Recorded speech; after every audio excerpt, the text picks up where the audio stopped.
Terus mereka mengatakan Karbala tanah haram. Tanah haram lebih luas daripada tanah haram Mekah. Kata mereka kalau bukan karena Karbala, Mekah enggak ada nilainya. Mekah itu bernilai gara-gara apa? Karbala. Ngawur mereka itu. Ya. Ngawur. Ya. Ya. Sehingga lebih afdal ke Karbala daripada haji dan umrah. Ini keyakinan mereka. Ya. Ini adalah tidak benar. Ya. Tidak benar. Bagaimana Karbala kemudian diagungkan gara-gara Husain meninggal di situ ya. Husain saja waktu datang ke tanah Karbala, apa yang dia ucapkan? Karbun wabala. Dia enggak suka. Ini penderitaan, seakan-akan ada terjadi sesuatu.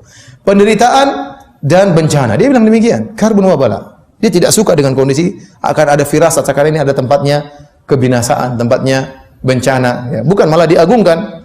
Ya, kita tahu tanah haram di Islam cuma berapa? Cuma dua, Mekah dan Madinah. Bahkan Masjidil Aqsa juga bukan tanah haram. Oleh karenanya orang yang mengatakan bahwasanya Masjidil Aqsa Tsalitsul Haramain, tanah haram yang ketiga, itu pernyataan yang salah. Tanah haram cuma dua, Mekah dan Madinah. Meskipun di Masjidil Aqsa ibadah juga salat dilipat gandakan, tapi dia bukan tanah haram. Ini ada orang bikin tanah haram yang ketiga itu di Karbala ya. Seharusnya ya tanah tersebut tidak jadi tanah haram. Bahkan hal tersebut menjadikan kesedihan karena mengingatkan Husain pernah dibunuh di situ dan tidak gara-gara dia terbunuh di situ kemudian dijadikan tanah haram ya, tanah Karbala menjadi tanah haram. Ini enggak benar ya. Berarti kalau seandainya Husain meninggal di Bekasi jadi tanah haram. Ya benar, dari mana dalilnya menjadi tanah haram? Terus mereka mengatakan barang siapa mengambil tanah Karbala maka akan dapat ini, dapat obat dan macam-macamnya ya. Kenapa? Karena tanah tersebut kontak langsung dengan badannya Husain. Ini semua khurafat.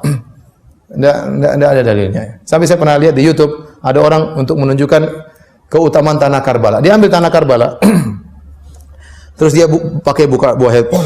Jadi seperti tangan, tidak usah pakai. Jadi kalau kita kan bisa begini ya. Dia pakai tanah Karbala. Lihat tanah ini, tanah yang lain nggak bisa kata. Ya, dia bilang lihat tanah Karbala sakti bisa begini. Ada yang bantah dari Saudi, pakai korma dari Saudi. Ini korma juga bisa. Yang orang kalau sholat sekarang buat tanah Karbala. Kalau sholat dipakai sujud di tanah Karbala. Itu mereka bawa, kadang mereka jahit di sajadah mereka. Sebagian kawan-kawan kadang-kadang iseng anak-anak jami, anak Universitas Madinah. Lihat orang Syiah mau sujud, batunya ditendang sama mereka. Jadi harus gitu ya. Dibantah oleh para ulama. Kalau kau memang ingin sujud di atas batu Karbala, harusnya bukan cuma di sini saja. Di sini juga pasang batu sama kan kita diperintahkan sujud di atas tujuh tulang. Harusnya 7 tulang semua kasih apa? Tanah Karbala. Tapi enggak ada yang melakukannya. Ya. Dan lebih aneh lagi, saya pernah lihat orang Syiah salat samping saya. Dia salat, dia duduk. Kalau kita orang dalam kondisi duduk, kalau pingin sujud ya paling tidak apa namanya? Itu miring gini. Kalau memang tidak bisa sujud. Dia waktu mau sujud dia pintar sekali. Itu tanah Karbala tempel gini. Subhanarabbiyal a'la, subhanallah. Ada jadi itu enggak tanah Karbala yang disuruh sujud ke jidatnya. Ya, aneh-aneh mereka ya. Sebagian ulama mengatakan apa yang mereka lakukan ini mirip dengan orang-orang Nasara yang menjadikan salib sebagai benda yang sangat mulia karena disitulah Nabi Isa disiksa menurut keyakinan mereka. Sama, tanah Karbala jadi mulia gara-gara di situ Husain disiksa. Harusnya Anda kalau melihat salib Anda benci. Ya.